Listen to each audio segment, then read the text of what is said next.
Welcome back, everyone, to episode 7 of the 7 Habits of Highly Effective People, where Jennifer Colosimo and I are sharing with you some of the principles from the 7 habits that can really be helpful and empowering is the word I keep using during this time of challenge and where we feel, powerless. Today on Habit 5, seek first to understand, then to be understood. Just a quick review, we've gone over the 3 habits that surround what we call the private victory. Habit 1 is to be proactive, the habit of choice. Habit 2 is to begin with the end in mind, the habit of vision. And then habit 3 is to put first things first, the habit of execution, putting our plan into action. In the last episode, Jen talked about habit 4, thinking win-win, where it's the habit of an attitude where we have this abundance or can choose to have this abundant mentality versus this scarcity mentality. So of the 3 habits that surround what is called the public victory, habit 4 that Jen reviewed is the first, that's our attitude. And now we're in habit 5, seek first to understand, then to be understood, which is the skill. Now, some people hear that word skill and they think, okay, I'm trying to understand someone and I want to incorporate a skill that feels kind of fake or mechanical. Couldn't be further from the truth if your intent is to really understand people. Habit number 5 is the habit of empathy. And just from the heart, I don't think there is anything more important in the world right now than empathy. I think it's foundational to everything we're trying to do, or it should be. We need to have empathy. Empathy is not sympathy. Empathy is truly hearing and understanding to the best of your ability what the other person is feeling, your boss, your colleague, your spouse or partner, your child, your mother. What are they feeling right now? There's a phrase I use a lot in my work called meet people where they're at. It's my phrase, but I like to remind myself and others of that with every interaction, we're all in different places. And I may be a father and my best friend may be a father, but we have different relationships with our kids. A phrase that I learned a long time ago from Ann Landers. Most of you don't even know who Ann Landers is, but she was a columnist when I was a little kid. And I don't know why I was reading Ann Landers at 12 years of age, but I was. And she said that one of the most well-intended and yet least helpful phrases to use is, I know how you feel. And for some reason, at age 12, that stuck with me my whole life. So when I'm in line at a funeral or when I'm talking with someone who's going through a challenge and I will hear some other well-meaning person say to that person, oh, I know how you feel. My dad died when he was young too, or my brother was in an accident, or whatever, I cringe a little bit. And I think you don't know how they feel.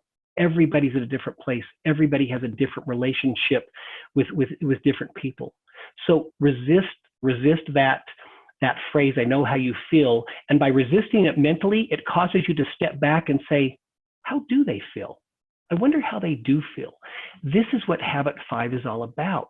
It's taking the time to really understand, not agreeing or disagreeing, but to really understand the other person's perspective. Emotions are high right now. Emotions of stress, of anger, of frustration, of worry, of concern. The intent of habit 5 is to truly understand the other person. The skill is simply to reflect back to them what you hear them feeling or saying. But again, don't hear the word skill and think, okay, well, this is some kind of contrived, formula that I'm going to read or practice. If your intent is to really understand your child, your partner, your colleague at work, then do just that. And how you do that is say, gosh, you sound really concerned right now. Tell me a little bit more about that. And that's it. We have a tendency to want to jump in and fix things. And I've learned, become the experts on, we should all go work for the CDC ourselves. I'm listening to some of my family members who seem to know more than the next person on what quarantine really is and what you should be doing and telling everybody how they should do things right. And that's natural. And I think they're well intended. But I think if we would slow down a little bit and take the time to really understand where the other person's coming from. Dr. Covey used to say, with people, fast is slow and slow is fast. And what he meant by that is when it comes to people and their emotions, you think you're being helpful by giving them answers or giving them suggestions or giving them advice. And actually, you're being most helpful when things are emotional to slow down and then be more effective by just hearing them out, by just listening to them. Remember that phrase, with people, fast is slow and slow is fast. I think we all need to slow down just a little bit here with our response, with our reaction, with our advice, and really hear people out. The deepest need of the human heart is to feel understood. This is probably one of Dr. Covey's most impactful quotes to me. The deepest need of the human heart is to feel understood. You think about that for yourself right now. Isn't that true? What is it like when you have that special family member or that colleague at work or that person who really takes the time to understand you? Oh, there's nothing more valuable. Your assignment this week is to see who you could be that person for. For whom in your life can you be that person that slows down and takes the time to really understand where they're coming from, really hear them out?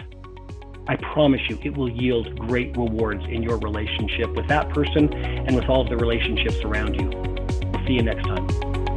If you'd like more resources to apply these concepts, please visit us at franklincovey.com/7habitstools.